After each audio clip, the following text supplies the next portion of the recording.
Good morning. Welcome to Johnson & Johnson's fourth quarter 2019 earnings conference call. All participants will be in listen-only mode until the question and answer session of the conference. This call is being recorded. If anyone has any objections, you may disconnect at this time.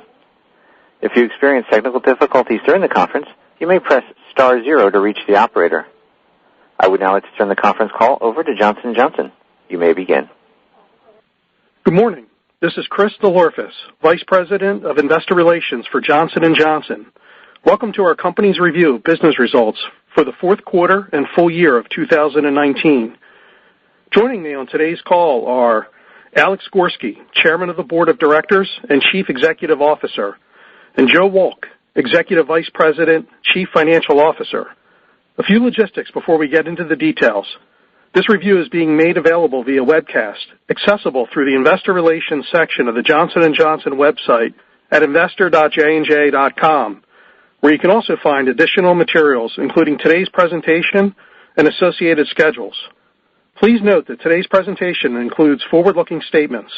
We encourage you to review this cautionary statement regarding such statements included in today's presentation, as well as the company's Form 10-K, which identifies certain factors that may cause the company's actual results to differ materially from those projected.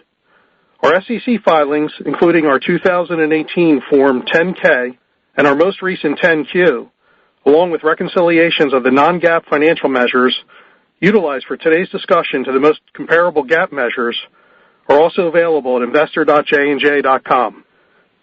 Several of the products and compounds discussed today are being developed in collaboration with strategic partners or licensed from other companies. This slide acknowledges those relationships. Moving to today's agenda, I will review the fourth quarter sales and P&L results for the corporation and the three business segments.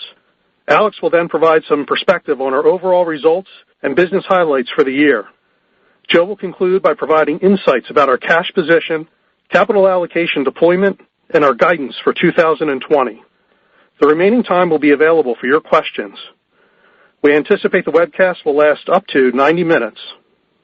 Worldwide sales were $20.7 billion for the fourth quarter of 2019, an increase of 1.7% versus the fourth quarter of 2018. Operational sales growth, which excludes the effect of translational currency, increased 2.6%, as currency had a negative impact of 0.9 points. In the U.S., sales increased 1.4%. In regions outside the U.S., our reported growth was 2.1%. Operational sales growth outside the U.S. was 4%, with currency negatively impacting our reported OUS results by 1.9 points. Excluding the net impact of acquisitions and divestitures, adjusted operational sales growth was 3.4% worldwide, 2.7% in the U.S., and 4.1% outside the U.S. For the full year 2019, consolidated sales were $82.1 billion, an increase of 0.6% compared to the full year of 2018. Operationally, full year sales grew 2.8%, with currency having a negative impact of 2.2 points. Sales growth in the U.S. was 0.5%.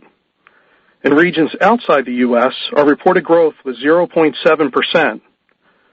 Operational sales growth outside the U.S. increased by 5.3%, with currency negatively impacting our reported OUS results by 4.6 points. Excluding the net impact of acquisitions and divestitures, adjusted operational sales growth was 4.5% worldwide, 2.3% in the U.S., and 6.7% outside the U.S. Turning now to earnings. For the quarter, net earnings were $4 billion, and diluted earnings per share was $1.50 versus diluted earnings per share of $1.12 a year ago. Excluding after-tax intangible asset amortization expense and special items for both periods, adjusted net earnings for the quarter were $5 billion, and adjusted diluted earnings per share was $1.88, representing decreases of 6.4% and 4.6% respectively compared to the fourth quarter of 2018. On an operational basis, adjusted diluted earnings per share declined 3%. Regarding the full year, 2019 net earnings were $15.1 billion, and diluted earnings per share was $5.63. 2019 adjusted net earnings were $23.3 billion, and adjusted diluted earnings per share was $8.68, up 4.5% and 6.1% respectively versus full year 2018. On an operational basis, adjusted diluted earnings per share grew 8.8%. Beginning with consumer, I will now comment on business segment sales performance for the fourth quarter, highlighting items that build upon the slides you have in front of you.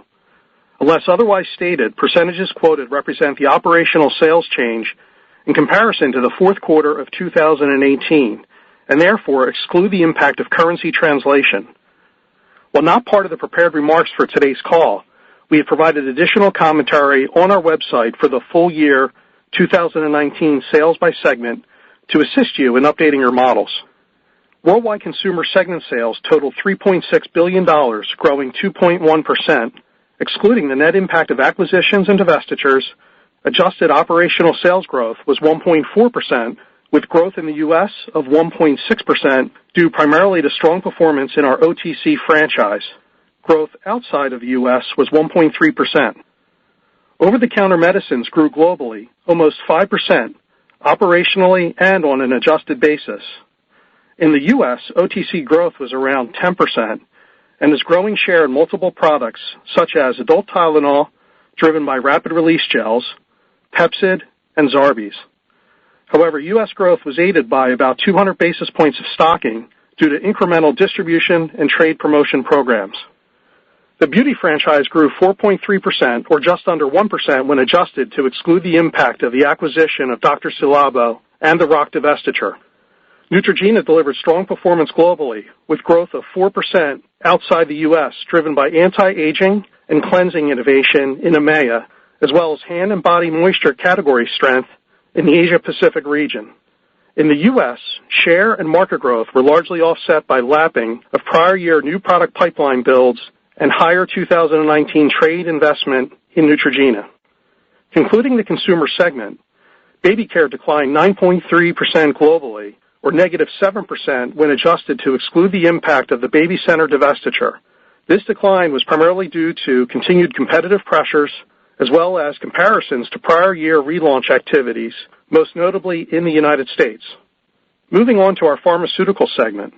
Worldwide pharmaceutical sales of $10.5 billion grew 4.4%, enabled by double-digit growth in 9 key products. The segment delivered a 7th consecutive quarter above $10 billion in revenue. Sales grew in the U.S. about 4% and increased outside the U.S. by almost 5%.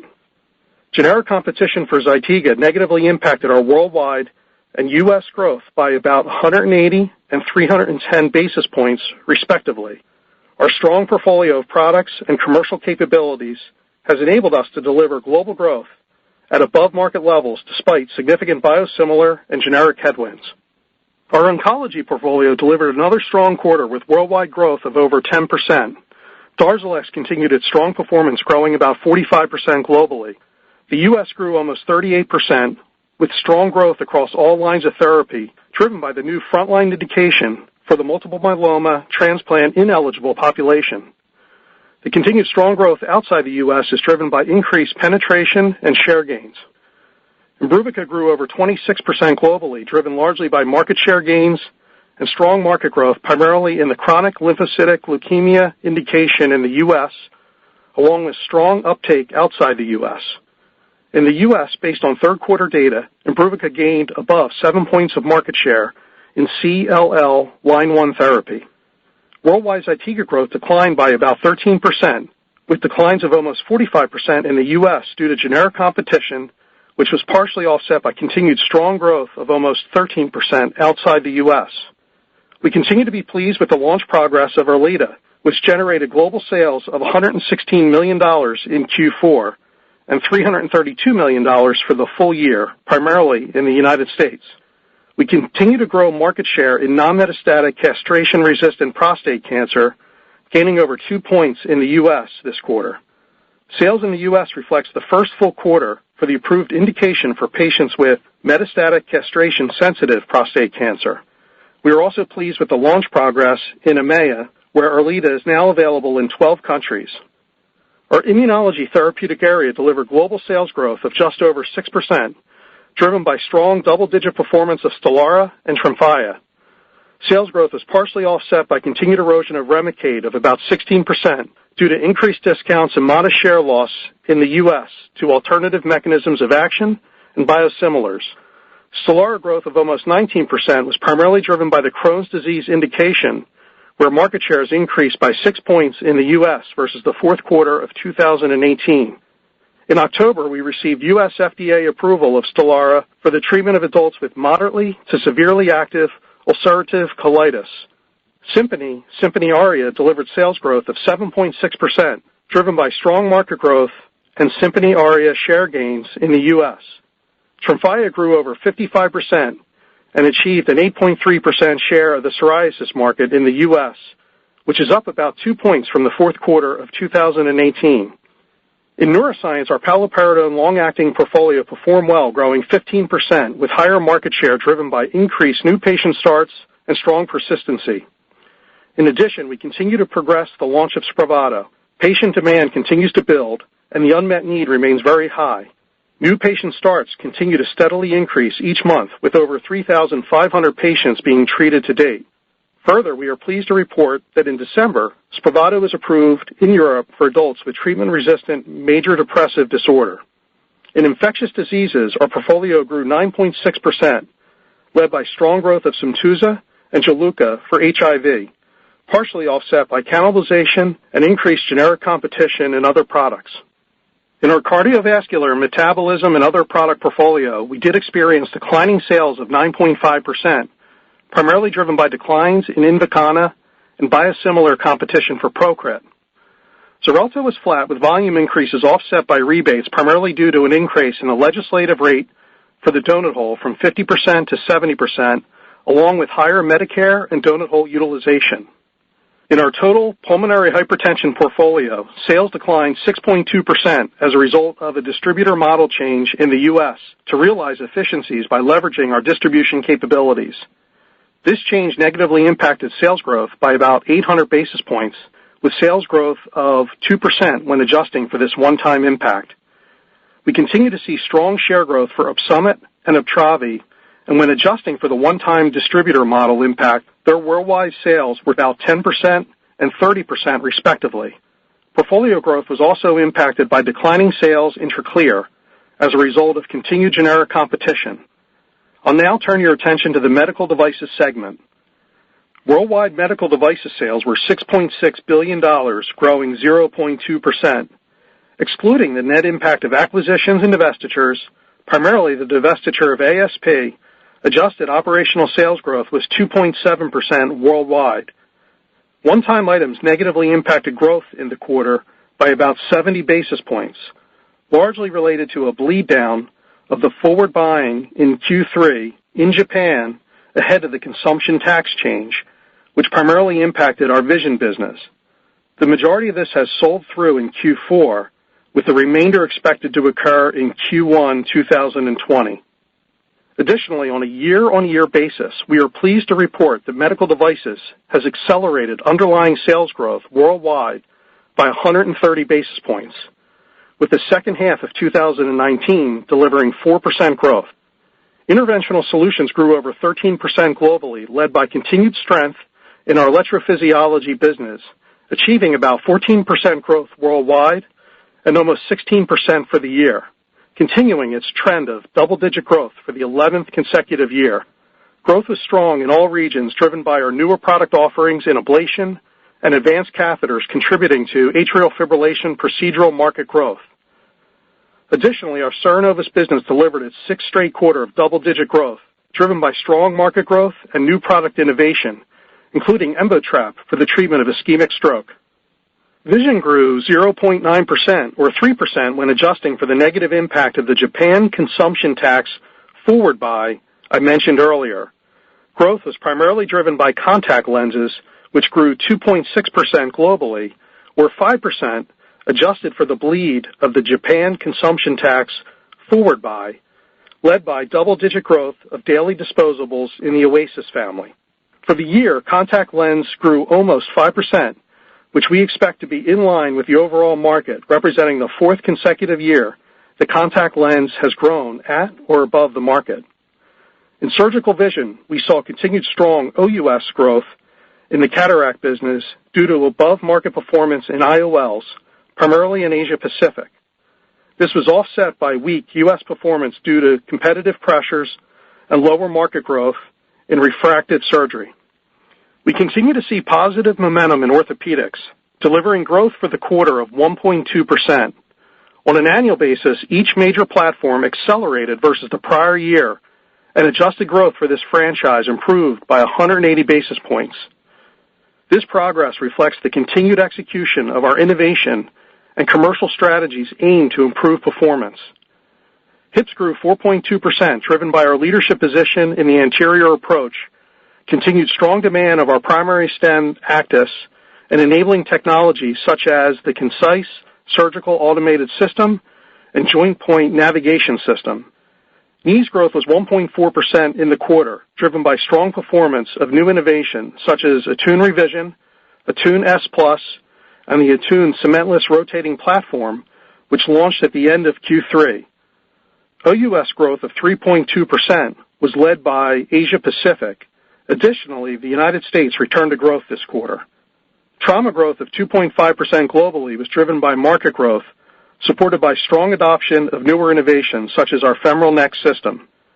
Spine declined 5.8%, with the U.S. being the primary driver, partially due to not repeating a one-time Q4 2018 favorable pricing-related true-up, which negatively impacted global growth by 250 basis points. Excluding this impact, performance for the quarter was in line with the full year.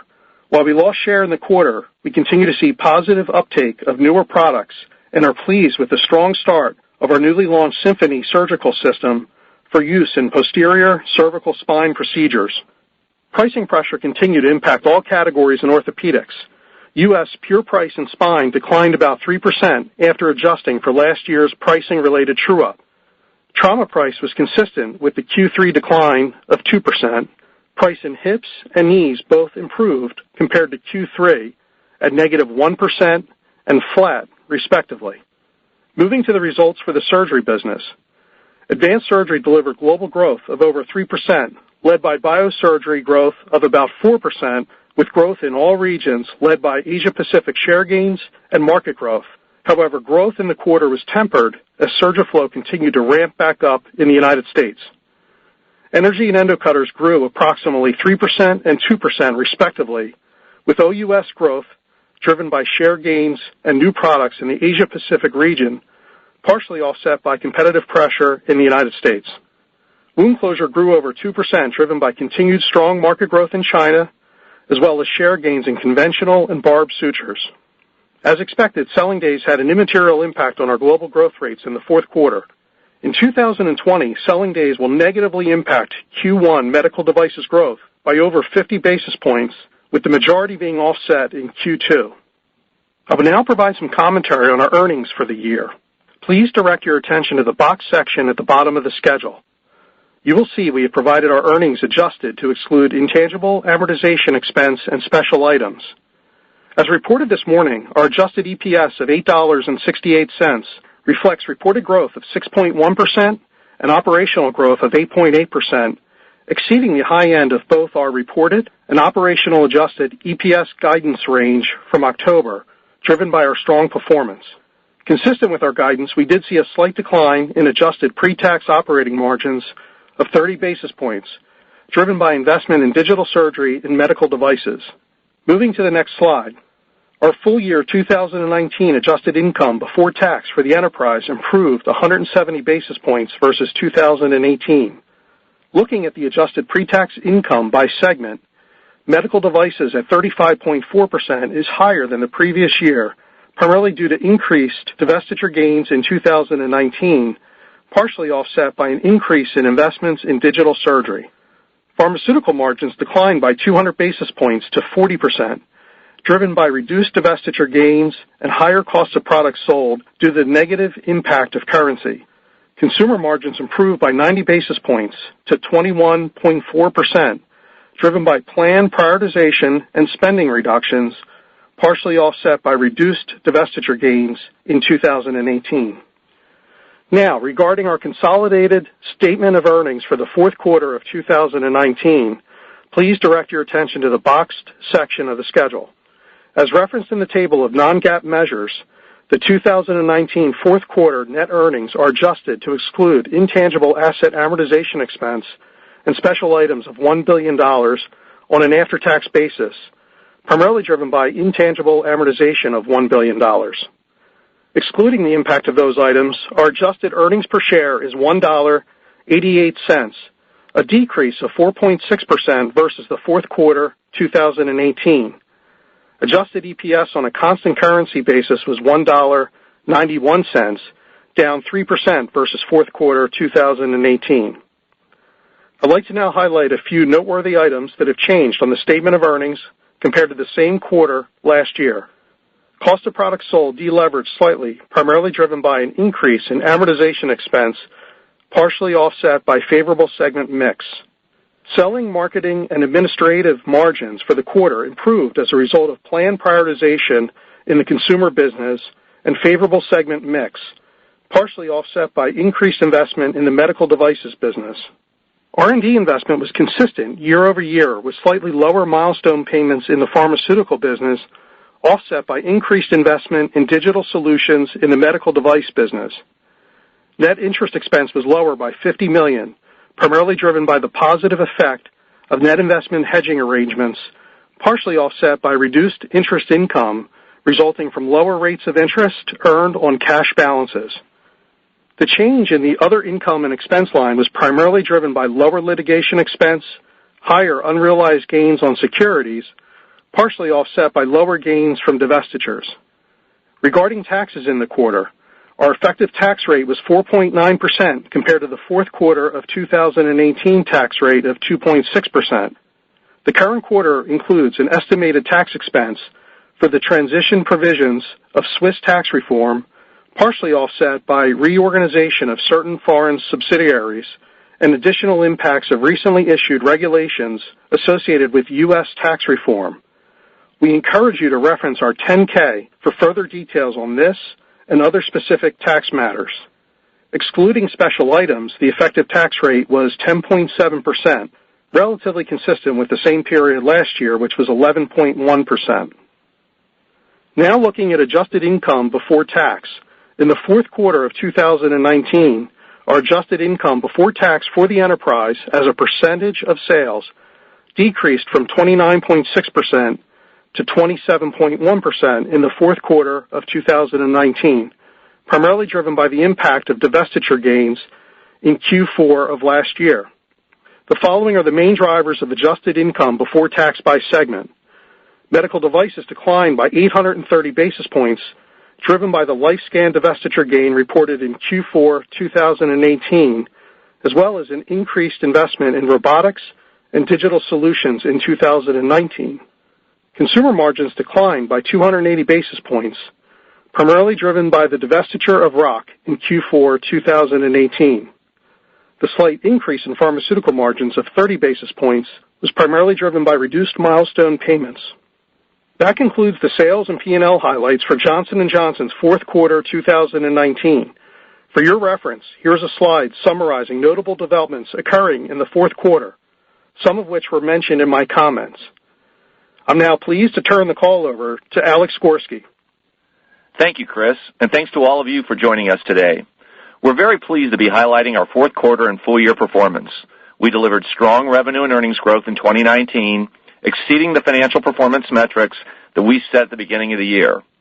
Now, we accomplished this while also making strategic investments that advance the pipeline of opportunities and innovation across all three of our business segments, and as we face a variety of challenges, from debates about the healthcare system in our country, to uncertainty with global trade, to today's litigious environment, to name a few.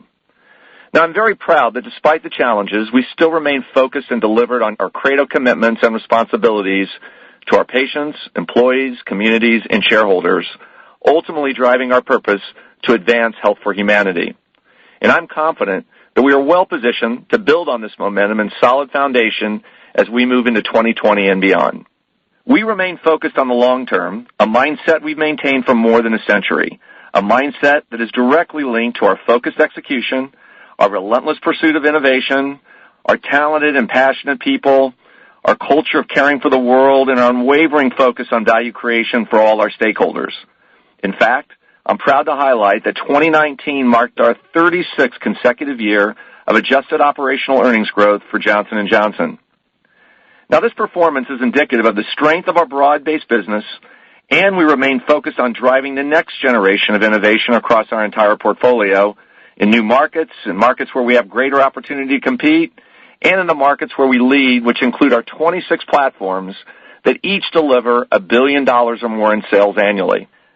In pharmaceuticals, our strong track record of success continued again in 2019 as our farm segment outpaced the market, growing operationally at 5.8%, which more than offset the loss of exclusivity due to biosimilar competition and generic erosion, as well as new competitive entrants and other market pressures. Now, it's important to note that our robust growth can be attributed to volume, not price. And our sales growth is a reflection of the increased number of patients we're reaching with our transformational medicines for unmet needs.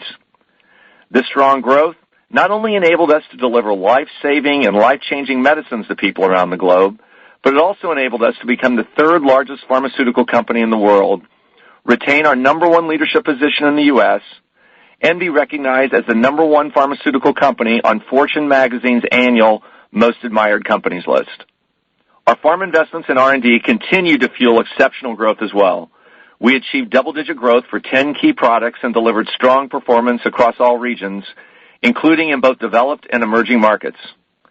We're very proud and excited that we gained approval and launched 2 new transformational medicines, Spravato for treatment-resistant depression and Balversa for metastatic urothelial cancer.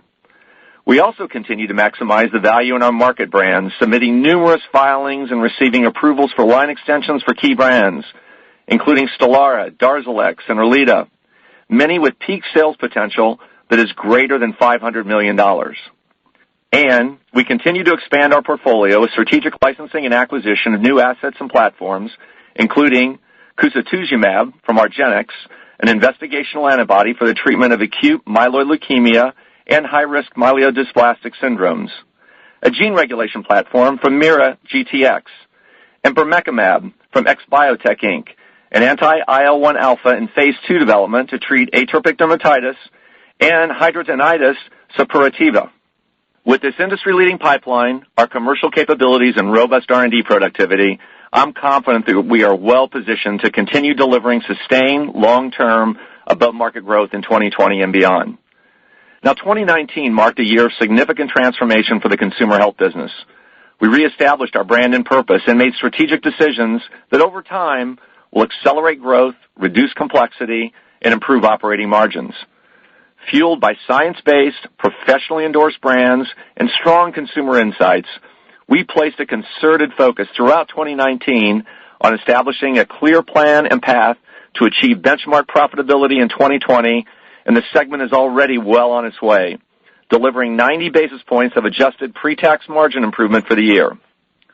Additionally, we successfully integrated the acquisitions of Zarbee's Inc., a leader in naturally based over-the-counter remedies, and the Dr. Salavo line of dermocosmetic skincare products, strengthening our position in these higher growth categories.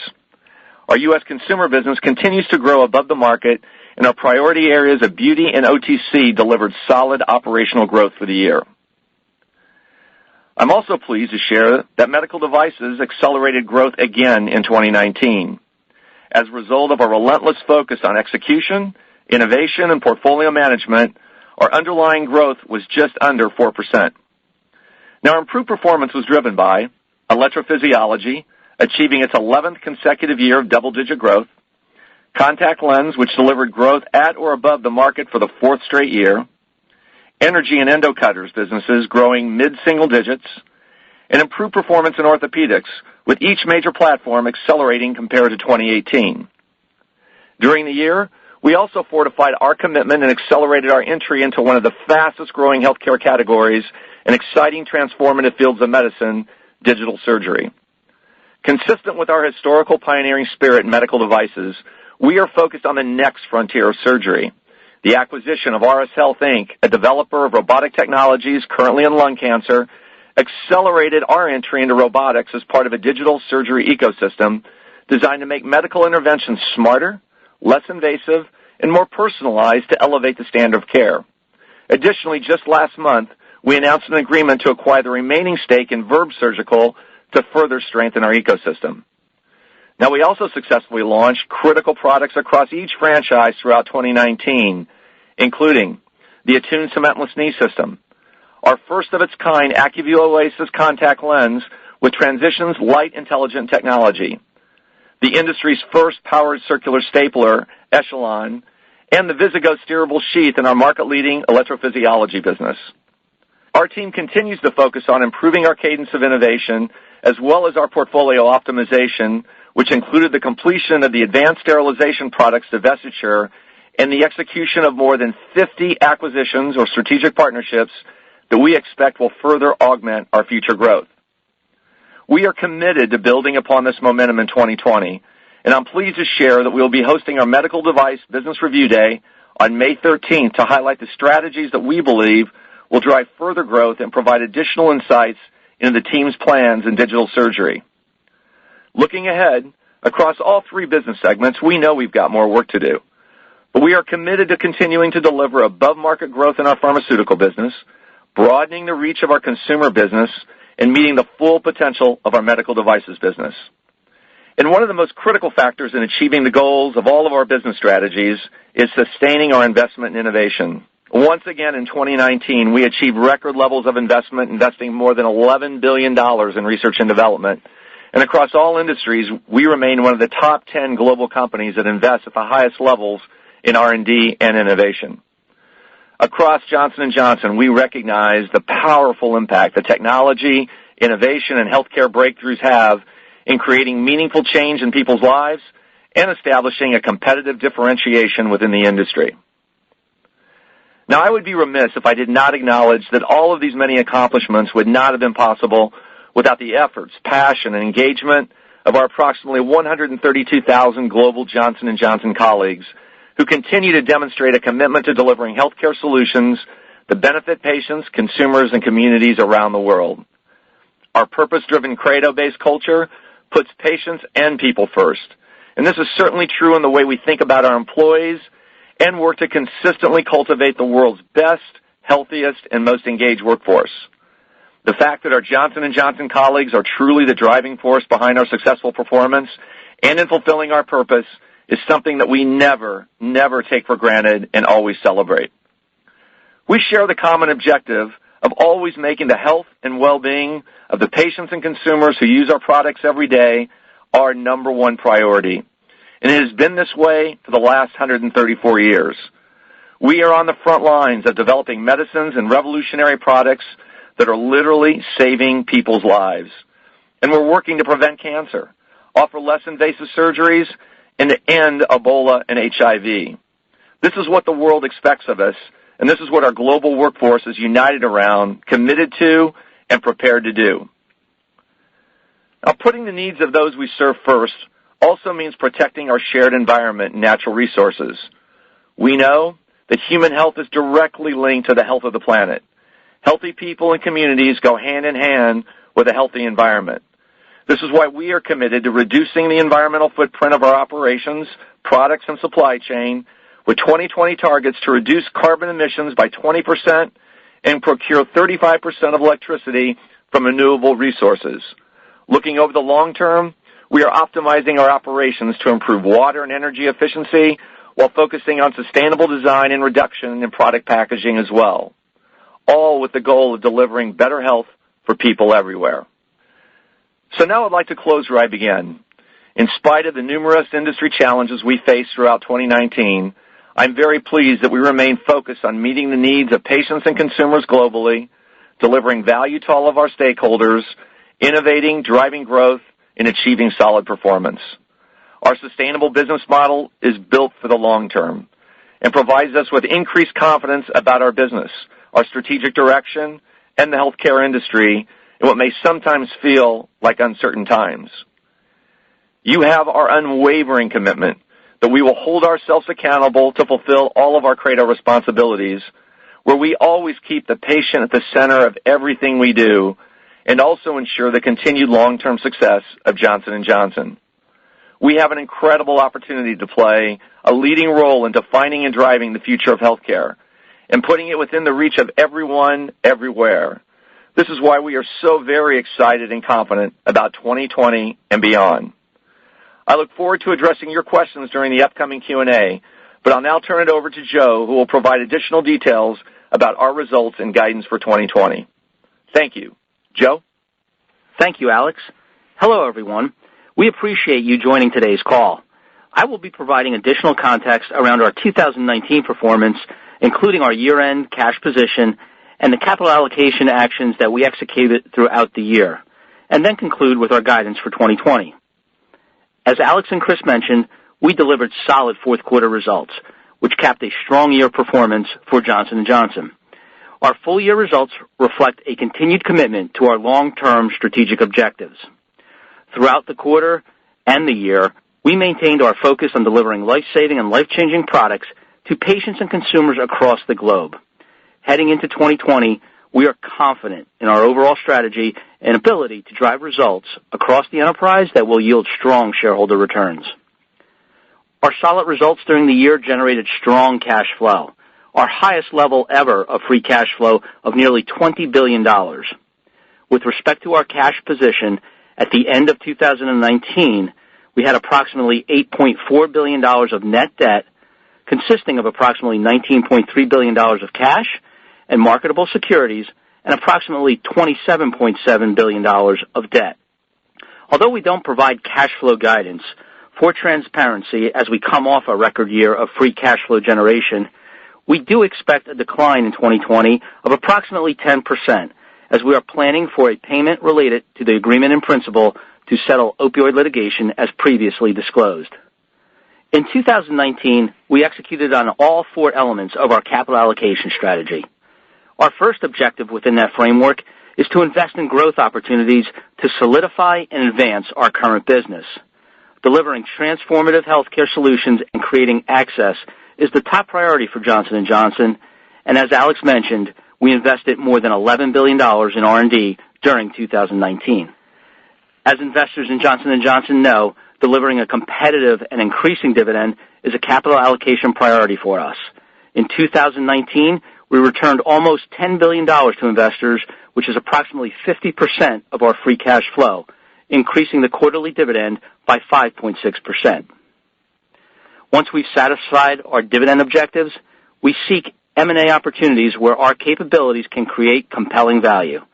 During the year, we completed a number of strategic acquisitions totaling almost $6 billion to further strengthen our portfolio, which Alex outlined earlier in the call. Finally, after executing on these three important capital allocation priorities, we consider other prudent ways to return value to shareholders, such as the $5 billion share repurchase program we began in December of 2018 and concluded in the third quarter of 2019. Let's move the discussion to guidance and information to assist your financial modeling for the year ahead. I'll begin with some qualitative comments that we considered in our outlook. First, our projected sales growth includes the benefit of an additional 2 to 3 shipping days associated with a 53rd week in our 2020 fiscal calendar. This will be partially offset by a SKU rationalization program in our consumer segment.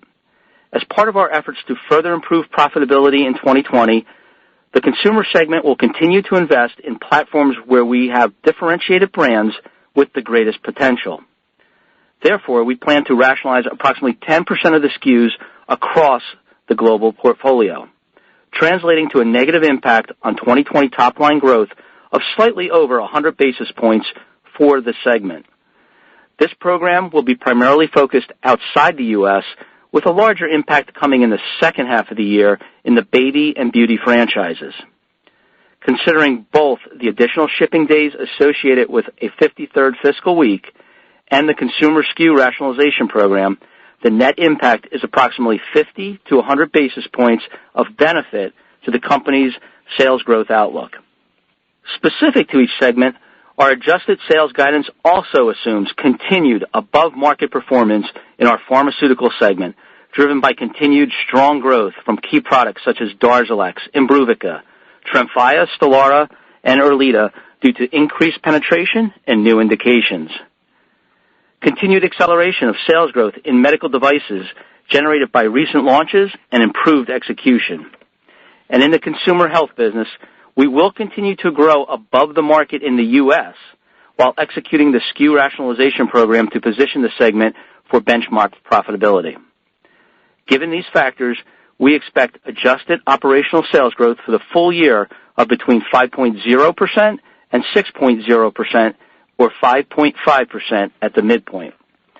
The adjusted operational sales growth of 5 to 6% is on a constant currency basis, reflecting how we manage our business performance.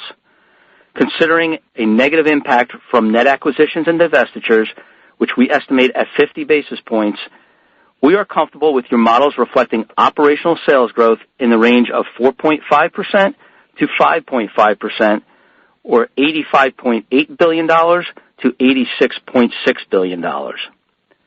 As you know, we do not predict the impact of currency movements, but utilizing the euro spot rate relative to the U.S. dollar as of last week at 1.11, there is an estimated negative impact of foreign currency translation of approximately 50 basis points, resulting in an estimated reported sales growth between 4% and 5% compared to 2019, or $85.4 billion to $86.2 billion. Let's now discuss earnings per share. As you can see on your screen, here's a slide depicting the components and assumptions included in our 2020 EPS guidance. Using the sales growth guidance I just referenced provides approximately 40 cents growth to EPS. The next column is based on expected operating margin improvement of approximately 100 basis points, which translates to an incremental 25 cents of contribution, net of continued investments across our segments. Operating margin improvement will be primarily driven by continued efforts to improve manufacturing capabilities, optimize sales, marketing, and administrative expenses, and the consumer SKU rationalization just discussed. This results in strong adjusted operational EPS growth for the core business of 65 cents, or 7.5% versus the prior year. Offsetting those two operating components is the anticipated reduced level of other income of approximately 30 cents compared to 2019. You may recall that we benefited from a large divestiture gain from the sale of our advanced sterilization products business in the second quarter of 2019. The final element to this EPS waterfall chart is the 2020 benefit we will have from the share repurchase program completed in 2019, which adds 5 cents to EPS compared to 2019, resulting in an adjusted operational EPS of $9.08 at the midpoint, or a growth rate of 4.6%. While not predicting the impact of currency movements using recent exchange rates, our reported adjusted EPS would be negatively impacted by approximately 5 cents per share, resulting in adjusted reported earnings per share of $9.03 at the midpoint, reflecting growth of approximately 4%. Continuing with EPS guidance, this slide provides a summary of additional P&L items to better provide insight into our full year 2020 guidance. As referenced earlier, for 2020, we are expecting our adjusted pre-tax operating margin to improve by approximately 100 basis points while still prioritizing investment in our business that accelerates and further strengthens our pipeline of new products for the long term. Although we are continuously evaluating external value-creating opportunities for purposes of your models, we currently assume no major acquisitions or other major uses of cash and are therefore comfortable with you modeling net interest expense between $0 and $100 million. As a reminder, other income and expense is the line on the P&L where we record royalty income as well as gains and losses related to the items such as litigation, investments by our Johnson & Johnson Development Corporation, divestitures, asset sales, and write-offs. We would be comfortable with your models for 2020 reflecting net other income and expense, excluding special items, as net income ranging from $1.5 billion to $1.7 billion. This is lower than 2019 as we had elevated levels of divestiture gains, and we do not expect an event of that magnitude in 2020. Moving on to taxes.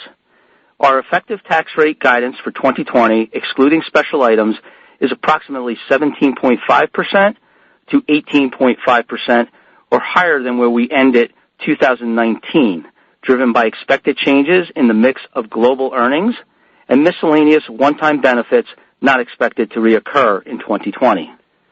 Considering all these factors, we are comfortable with adjusted EPS guidance in a range of $9 to $9.15 per share on a constant currency basis, reflecting operational or constant currency growth of approximately 3.7% to 5.4%. Again, while not predicting the impact of currency movements, but to provide some insight on the potential impact on EPS, using exchange rates from last week, our reported adjusted EPS would be negatively impacted by approximately 5 cents per share. Therefore, our estimate for 2020 reported adjusted EPS is between a range of $8.95 to $9.10 per share, or $9.03 per share at the midpoint. As a final comment, our guidance assumes no formal share repurchase program at this time. I wanted to provide this reminder since the last time I looked, Street estimates utilized an average share count which is significantly lower than what we are assuming for our 2020 guidance. We estimate the average diluted shares outstanding to be largely in line with the fourth quarter 2019 share count, or 2.67 billion shares. Although we do not provide quarterly guidance, there are a few factors for you to consider in your models beyond the selling day fluctuations Chris mentioned in his remarks for medical device.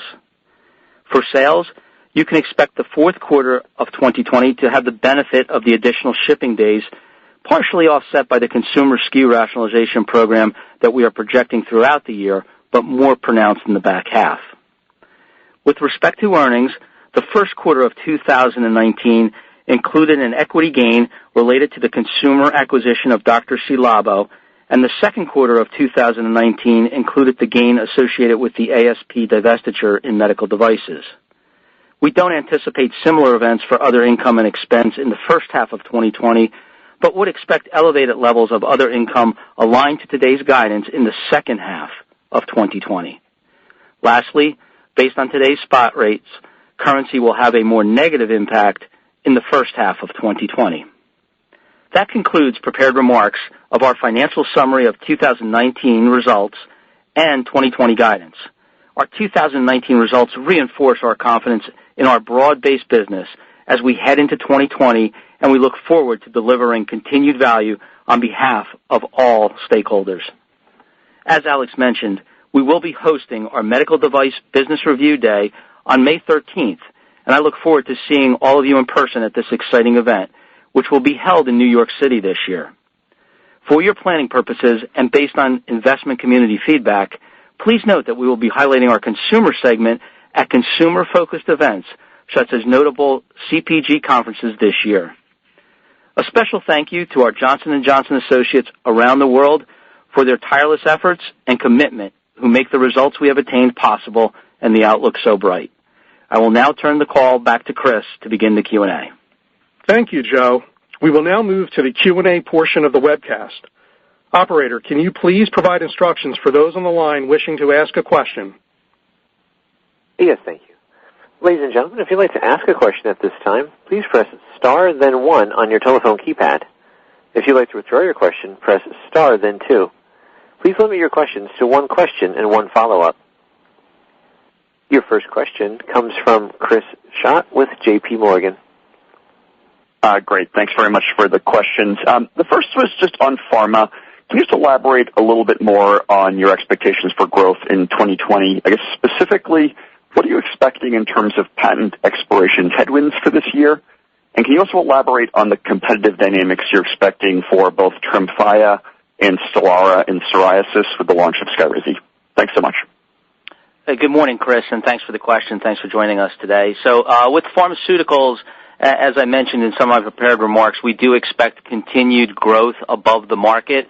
I think as we would have sat here last year, we expected a bigger impact in 2019 from the loss of exclusivity and generic and biosimilar competition.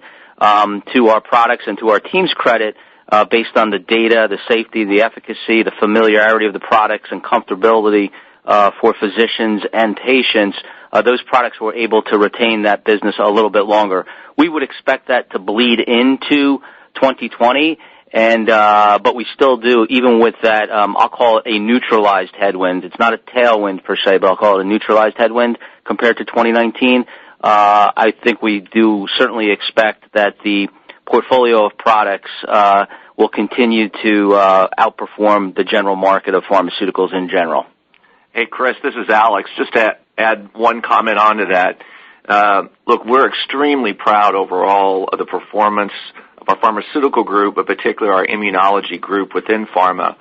You know, if you just step back a moment and look over the past several years at, first of all, the way that they were able to manage the biosimilar impact with Remicade while simultaneously launching multiple new indications for compounds like Stelara, launching Tremfya. To note that Tremfya had 55% growth in the quarter, Stelara at 19% growth. And frankly, also, it's the clinical development and the competitive differentiation with Tremfya, for example, having comparative trials not only versus our own compounds, but also against Humira and Cosentyx. And I think what's really important is that, you know, in areas where these products are used, it's not only the short-term results, but it's particularly important for the long-term results. You know, so many patients on psoriasis will shift from product to product and are suffering from this condition for a long time. And having in excess of 48 months worth of duration and treatment effect, by a compound like Tremfya, I think really helps explain its uptake and continued confidence in use by physicians and patients in the marketplace. So, you know, we combine that with a penetration rate of probably somewhere in the 30 to 40% rate in this overall category. We think that there's still a lot of unmet need. We think that there's still a lot of opportunity with these compounds. And that doesn't even include some of the additional clinical development programs that we're having in areas such as GI as well for these, where, you know, particularly for a compound like Stelara, we're seeing great impact. We think that there is a lot of opportunity ahead. Great. Thanks for that. If I can do one other really quick one here. Other income, $1.5 to $1.7 billion. I think that's still a bit above your historic levels of other income. I know this number can be a bit lumpy, but should we think about this type of level as a new norm, or can we think about that number declining further as we look beyond 2020? Thanks. Yeah, Chris, thanks for the question. I would say, you know, it's certainly down from what we experienced in 2019, and I would expect, not to provide any insight into 2021 just yet, but I would expect that number to come further down as we look out. So as you see this year, we're improving our operating margins by nearly 100 basis points to offset some of the effect that we had the benefit of in 2019, and I think we'll continue to do that. But, you know, to be truthful, we continually look and manage our portfolio in a very rigorous fashion, making sure that we're the best owners of the assets that we have, you know, and that works both ways. So we look to complement our portfolio, but we'll also look to take underperforming businesses and create value for shareholders in other ways. Chris, thanks for your questions. Next question, please. Your next question comes from Larry Biegelsen with Wells Fargo. Good morning. Thanks for taking the question. Just one on the extra week and one on the litigation.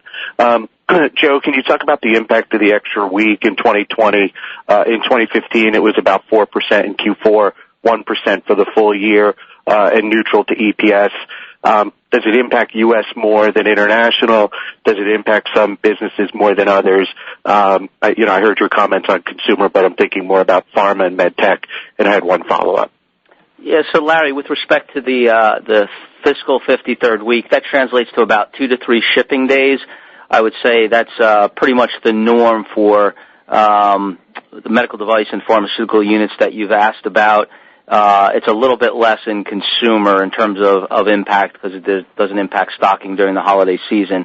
So, and you're absolutely correct. We have the same assumptions around EPS. It's pretty much neutral because you still have a full week of expenses without really the benefit of a full week of sales. Thanks for that. And Alex, just one on litigation. Just what's the latest on the opioid litigation? The latest on the $4 billion settlement you had previously announced. Any important dates, milestones we should think about? And just lastly on talc, when do you expect a decision from the Daubert hearing? Thanks for taking the questions. Hey, Larry, this is Joe. I'll take that. So thanks for the questions. With respect to the opioid settlement and agreement in principle that was announced shortly after our Q3 earnings, where we set aside $4 billion, we continue to work with the negotiating committee of the state attorney generals to finalize the agreement in principle. We remain, I would say, cautiously optimistic that that's progressing very well. We're highly engaged to the extent we can be to finalize that agreement in principle, and we hope to hear more over the coming months from the lead negotiators representing not just the states, but as you know, the counties and municipalities. With respect to talc and the Daubert litigation, we are awaiting Judge Wolfson's verdict in that. Again, as you know, that's an evidentiary standards hearing, so we'll be able to make sure that there's great clarity and certainty as to the type of scientific evidence that needs to be presented. As you know, and you probably saw in the Journal of American Medical Association article published just a few weeks ago, probably one of the most comprehensive reports evaluating all studies from independent sources, found no link between talc and cancer. So we think that's, again, another independent source, and we think those facts, that data, that scientific research will bear out in the end. Thank you. Great. Thanks, Larry. Rob, next question, please. Your next question is from David Lewis with Morgan Stanley. Great. Just a couple questions this morning. Joe, just one clarification and one qualitative on revenue. So the 5 to 6% operational guidance for 2020, the way to think about that is that includes about 50 to 100 basis points of the net effect of selling days adjusted for the consumer SKUs? That's exactly right, David. Okay. And just to follow up on revenue, and one more quick one after that, just qualitatively, Joe, can you sort of help us understand 2020, how you see it framing up from a pharmaceutical consumer medical device business? And historically, you've given us a sense of sort of which businesses are likely to accelerate and which businesses are sort of more stable. So across pharma, MD&D, and consumer, how do you see sort of the qualitative parameters driving the 2020 guide? Yep. Thanks for the question, David. So, we have, I think, great narratives across all three of our businesses. If you look at pharmaceuticals, we will continue to accelerate growth. I would say we'll be above market. It's probably not as robust as we would have thought this time last year, again, because we were able to retain some of the business that was subject to generic and biosimilar competition. But again, very healthy growth above market, and we'll be looking to complement the portfolio, certainly with advancing our pipeline. We've got a couple things that are hopefully will be filed this year around ponesimod for multiple sclerosis. We hope to gain approval on the Darzalex subcutaneous formulation, which is a tremendous benefit for patients, and we'll see the continued uptake of Balversa and Spravato. In medical devices, we're very pleased, and just to put it into some context for the analyst community here, in 2017, we grew 1.6%. In 2018, we grew 2.7%, and now we're up to 3.9%, and we're not done. So we're going to continue to accelerate growth, be towards that, in the middle of the market range that we believe is on the horizon for 2020, and that's before we have the opportunity to launch what we think will be a very differentiated offering around digital robotic surgery. In consumer, again, as Alex mentioned in some of his remarks, we have focused on profitability there. We focused putting investment behind our stronghold categories of skin health and self-care. So that would be Tylenol and Motrin for self-care, Aveeno and Neutrogena for skin health. Those brands continue to do extremely well. I would suspect we grow more in line with the market for that category, except for the SKU rationalization, where we'll be looking to deprioritize some less productive brands. Okay, and then just Joe, just one quick question, follow up on margins. In some of the years we've had sort of other income headwinds, you've been able to offset it with more significant SG&A gains driving margins. You're talking about 100 basis points of margin expansion in 2020. Medical devices with the Jabil agreement continues to track well. Other just spending dynamics or more visibility on sort of the 100 basis points of underlying margin expansion in 2020 headwinds and tailwinds we should be thinking about? Thanks so much. Yeah, I don't know, Chris, did you want to add something? I just wanted to amplify on consumer, just examples of that. Tylenol and Neutrogena for the full year this past year. Neutrogena at 6% growth, Tylenol 9% growth, just to build on what you were sharing on consumer. Great. Okay. Thanks, Chris. With respect to margin expansion, David, I think we would look to certainly manufacturing capabilities and improving our productivity there. I would point to the consumer SKU rationalization. The design behind that is specifically to improve profitability. And then we'll continue to look at other opportunities for enabling functions across finance, HR, information technology, and procurement to get savings. So we think we're in pretty good shape to deliver that for 2020. Great. Thanks, David. Appreciate the questions. Rob, next question, please. Your next question comes from Kristen Stewart with Barclays. Hi, thanks for taking my question. Just one clarification. The extra week with the SKU rationalization, it's a net impact overall. It's 50 to 100 to the top line. Is that correct? That's correct, Kristen. Okay, perfect. Just want to clarify that. And then just a big picture, I guess, question, just portfolio and capital allocation. I know you had mentioned just in terms of, models need to take into consideration with the share count, no further share repurchase activity. You guys are in a pretty good position, obviously, from a cash flow perspective, generating $20 billion this year. It sounds like your expectation is to pay out the opioid settlement. But I guess why not get more aggressive from a share repurchase perspective? Just how should we think about capital allocation going forward? Hey, Kristen, this is Alex. Thank you very much for the question. And look, we're really proud of our strong performance across our businesses, and frankly, as it relates to our capital allocation model this year, and we're very confident in it going forward. As we mentioned in the results earlier, if you think about the free cash flow spinoff that we had in 2019. I think it's indicative of not only great discipline across our various lines, and you see the P&L in front of you, so overall it was quite healthy. But it's also important to note that we did that in the context of also continuing to invest in more than 11 acquisitions, about 6 licensing agreements where we invested almost $7.5 billion just in the course of the year.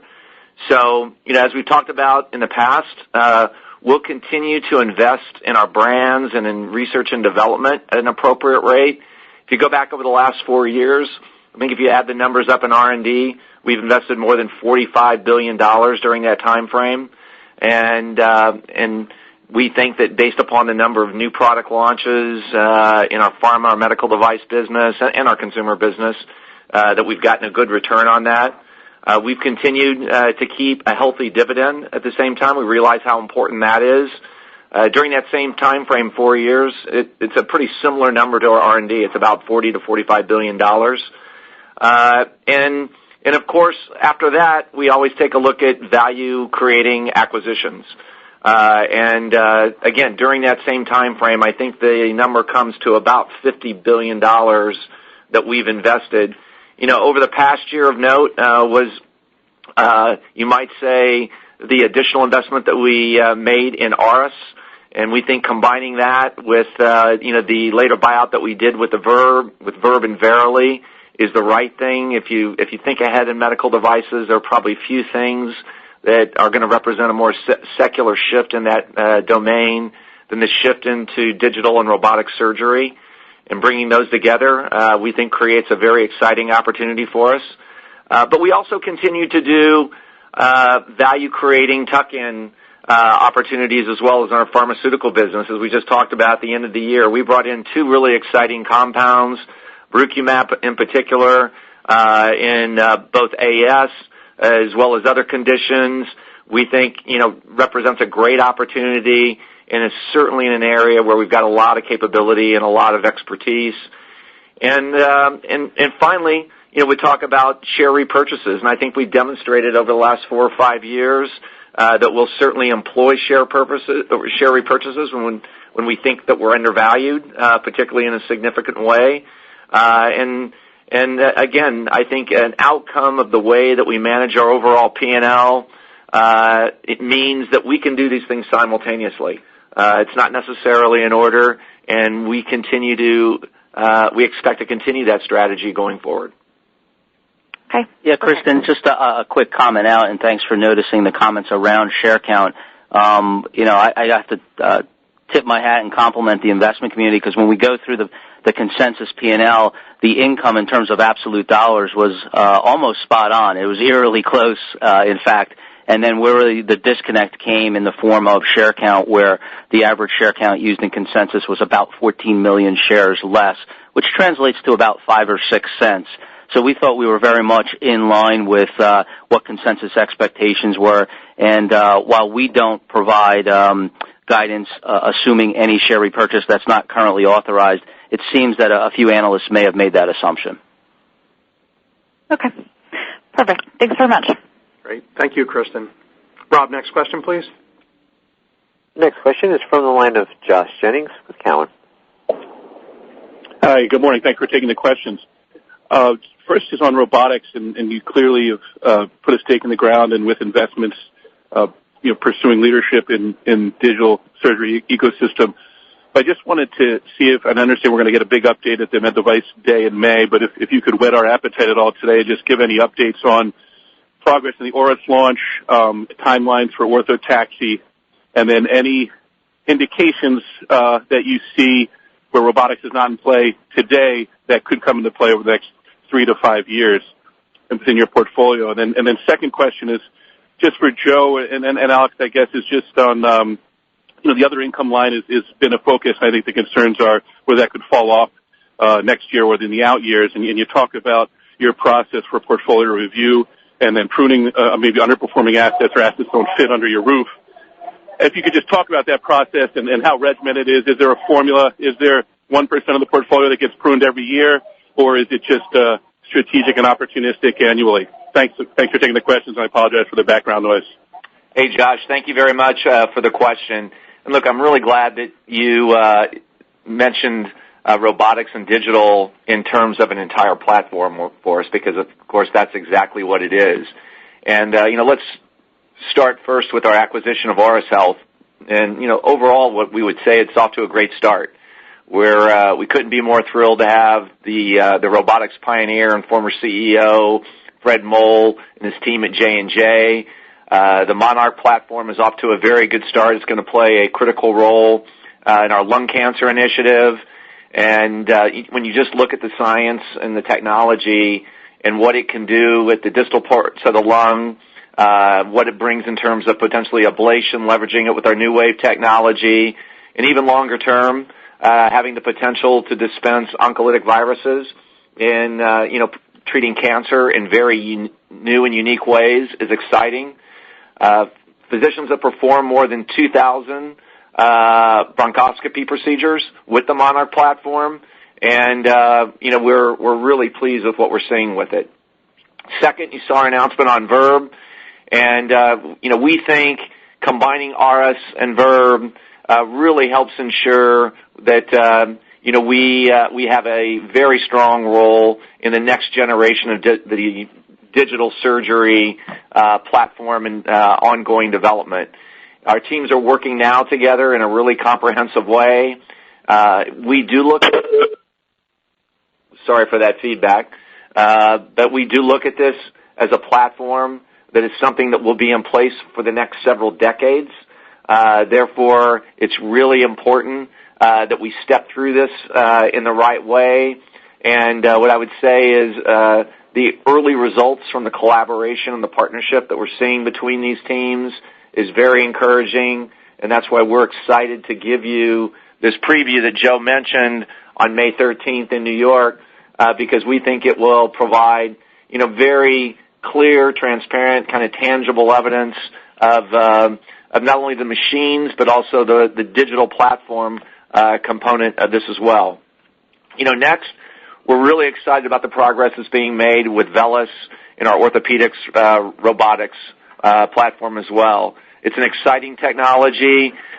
We think that it's going to offer a portable, low-cost system that's easy to use, will improve accuracy.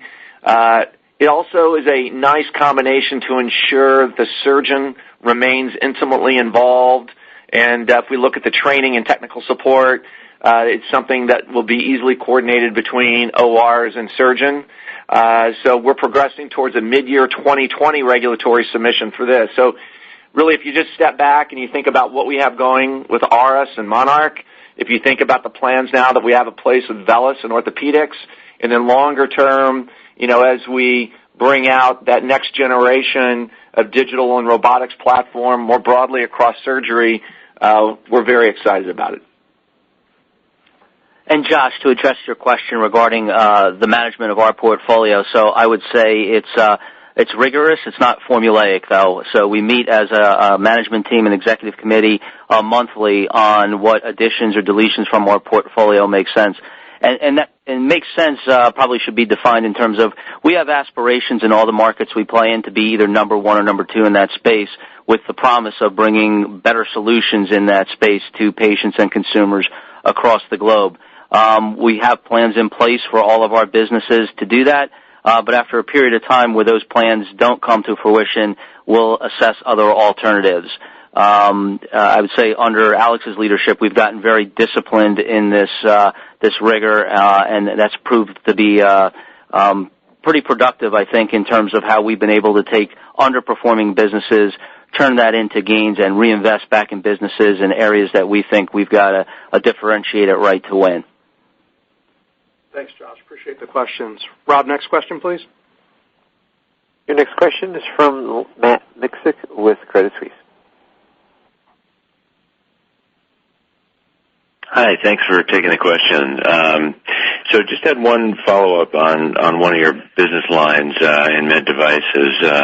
In orthopedics, clearly it looks like you were able to deliver a pretty solid improvement in knees in the U.S. and just was wondering if you'd be willing to offer any color on the spine growth within the sort of spine and other category, like which parts of that were the drivers of the decline. And then I had one follow-up, if I could, for Alex on digital health. So thanks for the question, Matt. Good to speak with you. So we are very proud of the knees performance. If you look, that was a declining business in 2018. We've had almost a 2-point improvement there, so the team's done a very nice job. We have Attune, both the primary as well as the revision platform, available for patients. We've also made an entry into the cementless side of the business, which, as you know, is the fastest-growing piece of that business. And as Alex mentioned, we look forward to what VELYS could do on the horizon. With respect to spine, I think you have to take into account the impact of a 2018 U.S. rebate adjustment, which impacted comparative growth about 250 basis points. If you look at the growth in the U.S., it was probably about half of the decline of what you saw based on that comparison. We continue to see pretty good growth outside the U.S., specifically in Asia Pacific. I don't know, Chris, if there's any other commentary on spine other? Yeah, Matt, I would just say if you adjust for that, I would say the business is stabilized at low single-digit declines. Where we're seeing success is where we have new innovation, in particular in degenerative spine with our 3D cage and our Viper Prime systems. I think the next level of improvements will come from Symphony system in posterior cervical, which was launched later this year. So we really didn't get that benefit in this year at all, and we'll expect to see that continued improvement through next year and beyond.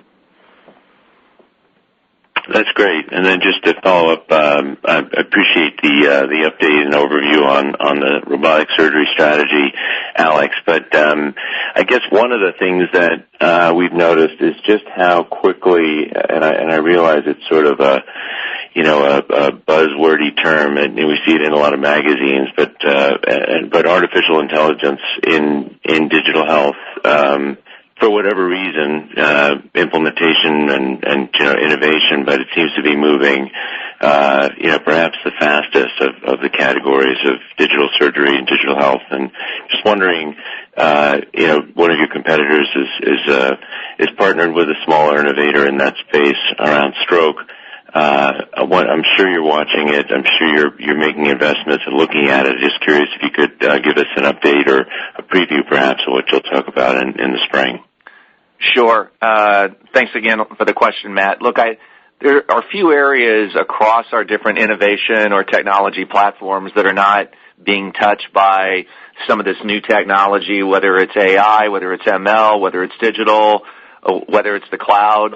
If you think about just our pharmaceutical portfolio, for example, and you talk to Paul Stoffels or Matai Maman or Bill Haidt, I think what they would tell you is one of the most important areas supporting that is our data sciences capabilities and the insights that we can gain from reviewing these large data sets and coming and developing much better insights, frankly, is helping lead us to a much faster and more productive identification of new targets.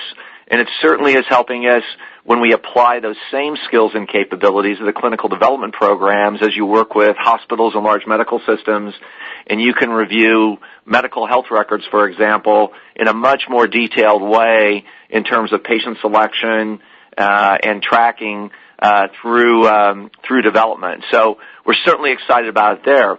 As it relates to medical devices, we've been, I think, very consistent in sharing our thinking that, again, this next generation is certainly about the robotics component that helps facilitate perhaps having more consistency in an exact procedure, perhaps getting into a tighter space, having better access.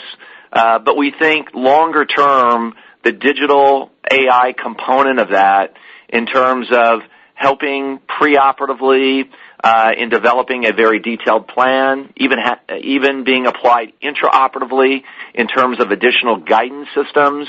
And by the way, then that can be not only to help a surgeon get to a particular area, but it could also be to help him or her stay away from areas that may and could cause a problem. And then of course, how that information can be utilized by large healthcare systems to really ensure that they've got the most kind of effective and efficient and value-added healthcare delivery programs in place, we think will be more important than ever. So hence our reason for partnering with Verb and Verily and Alphabet in building those capabilities. And again, it's something that more broadly across Johnson & Johnson, we're spending a lot of time thinking about how all those capabilities are going to become more and more a part of our doing business, of our doing research and development across each one of our sectors. Thanks, Matt. Appreciate the question. Thank you. Rob, next question, please. Your next question is from Danielle Antalffy with SVB Leerink. Hey, good morning, guys. Thanks so much for taking the question. Just wanted to talk a little bit more about medical devices. Specifically, you guys saw pretty strong sales growth acceleration on an operational adjusted basis this year. How do we think about the next year? I know Ashley has said in the past it's not linear quarterly, but I suspect we should be looking for another uptick. Can you help talk about that and what specifically will be the drivers in 2020 of that? Sure, Danielle. Thank you very much for the question. Look, we're really proud of the progress that Ashley and our team has made over the last several years. Joe took you through the improvement from 2017 to 18 to 2019, and we certainly expect that trajectory to continue in the coming years. If I just kind of zero down for a moment, though, on 2019, we saw first half growth of about 3.8%, and we saw growth in the second half at 4%. And while there's a bit of lumpiness in the quarters, consistent with Ashley's comments, and look, we're still taking a look at Q4 We think that the timing of the holidays and a few other things, I think you always have to be careful what you attribute. But if you just look at the number of days between some of those, we think that could potentially have had an impact. But it really doesn't change the overall trend of accelerated growth in second half versus first half. Now, if we look at our business, it's really being driven by a number of factors. In our surgery business, what you're seeing is strong performance in areas like electrophysiology, another 14% growth in this quarter with great new technology. We expect a continuous launch in the coming year as well with new products. You also saw good performance in our energy business at just about 3% growth, and biosurgery coming in at about 4% growth. We think one of the growth drivers, frankly, is just overcoming our supply issue in 2020. That probably cut our biosurgery growth rate in half, especially in the latter part of the year. So we think once we work our way through that, that's going to be a growth driver for us. Our circular stapler launch is also going well. We're going to lap the recall as well that we had in the past year. So we think those are definitely drivers in our core surgery business. If we look at orthopedics, here too we've seen this steady cadence of improvement. Our knee business, Attune, the launch of the cementless, the revision, is going very well. And you think about it, we've turned that from being down almost 0.5% to 1% to growing at 1.4% in this quarter, which again shows physicians increasing confidence in that platform. And we're starting, to see an uptake again in Attune primaries, and so we're really pleased to see that. And then, of course, our hip performance coming in at over 4%, strong trauma at about 2.5%. We think is pretty consistent with the market. Chris addressed some of the issues in spine and how we see that moving forward. And then, of course, there's vision care. And I think what we see in vision care is fundamentally strong performance in contact lens. You saw about 3% growth overall in our contact lens business, but what's important to note there is we had 9% growth in the United States. So the transition lens, the astig lens, daily disposables continue to go well. Frankly, we've been disappointed in some of our surgical performance, particularly in the U.S. We've got plans in place to address that. If you look at the ongoing rollout that we're going to have with the Technis and the Symphony and the Synergy, we're very optimistic that it's going to make us more competitive, not only in the astig area, but really across that entire platform. So we're confident that that's going to lead to continued growth trends as we go through 2020, and certainly setting ourselves up for even continued growth beyond that as well. Thank you so much. Thanks, Danielle. Appreciate it. Rob, next question, please. Your next question is from Terrence Flynn with Goldman Sachs. Hi, good morning. Thanks for taking the questions. Maybe just two for me. You guys presented additional data at ASH from your BCMA CAR-T program in myeloma and recently got breakthrough designation or planning to file for approval later this year. Would love your initial thoughts on overcoming some of the hurdles faced by other CAR-T drugs and longer term where you see this drug playing a role in the treatment paradigm. The second question relates to the FDA announcement of a meeting next month on testing methods for asbestos and talc. I was just wondering if the company's participating and then what you think the key issues are that are going to be discussed there. Thank you. Sure, Terrence. Thank you very much. Look, let me take the first one regarding the CAR-T data at ASH. As I'm sure you saw when we released the data, we were very excited when we saw those results. And again, here too, I think it's maybe important to just step back and think about the steps that our team has taken over the last several years regarding CAR-T therapy. And, when you look at the different development programs that are out there, how we were able to support or source this from Legend, the way that we were able to accelerate the development timelines, the ongoing and great work that our supply chain is doing as well to ensure that we've got the strong integrity of that supply chain, the dependability that's put in place. We're really proud of the progress they made. And I think the results that we shared at ASH, demonstrate our increasing confidence. And by the way, we think this is great news for patients. particularly those who have failed multiple other treatment lines in a very difficult to treat condition like multiple myeloma. And as we think about it going forward, look, we think that this is truly an opportunity to transform the way patients are treated in this space. We've got a lot of confidence in our reimbursement teams. I think we demonstrated in other areas that we can work with payers in a very collaborative way. We're also innovative not only in the products that we're bringing, but frankly in the reimbursement programs that we introduce as well. And we intend to work just that way with payers and providers, both in the United States but also abroad, ultimately to make sure that this therapy is available for patients, that they can get access to it, and that it's not only as effective as the data that we saw at ASH, but it's also cost effective to the overall healthcare system. Joe, did you want to?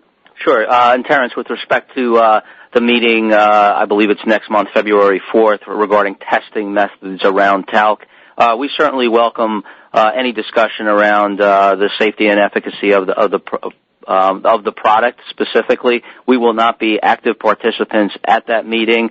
However, I can say that our current internal testing methods exceed that of current FDA standards for cosmetic talc.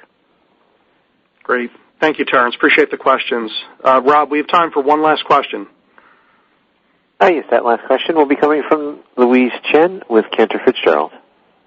Hi, thanks for taking my questions here.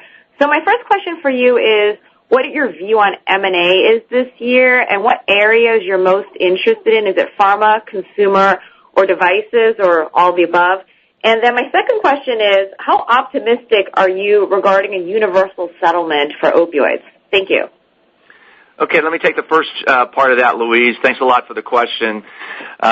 Look, I think we demonstrated in 2019, as I mentioned earlier, that we remained active really across all three areas. I think we did 11 acquisitions, 6 licensing agreements, and putting more than $7 billion worth of capital to work.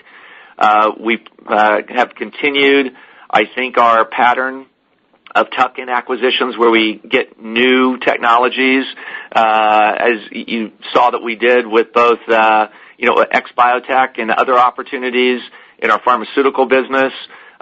We would expect to continue that. We also had a fair amount of activity in our medical device group, led by Auris, that we did earlier in the year.